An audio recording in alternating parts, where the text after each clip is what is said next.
7. The Fate of Eden. After the first garden was vacated by Adam, it was occupied variously by the Nodites, Cutites, and the Suntites. It later became the dwelling place of the northern Nodites, who opposed cooperation with the Adamites.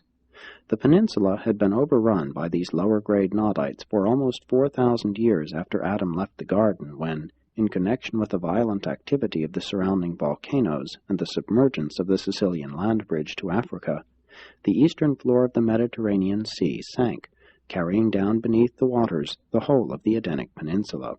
Concomitant with this vast submergence, the coastline of the eastern Mediterranean was greatly elevated, and this was the end of the most beautiful natural creation that Urantia has ever harbored. The sinking was not sudden, several hundred years being required completely to submerge the entire peninsula.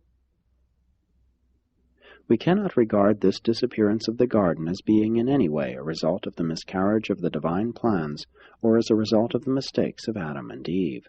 We do not regard the submergence of Eden as anything but a natural occurrence.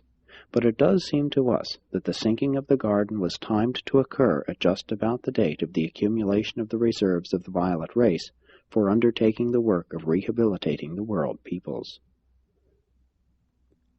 The Melchizedeks counseled Adam not to initiate the program of racial uplift and blending until his own family had numbered 500,000. It was never intended that the garden should be the permanent home of the Adamites. They were to become emissaries of a new life to all the world. They were to mobilize for unselfish bestowal upon the needy races of earth.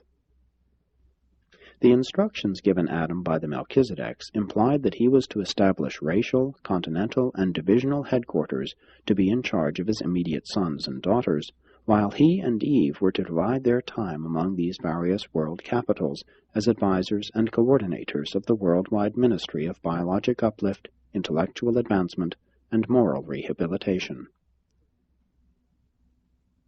Presented by Salanya, the seraphic voice in the garden.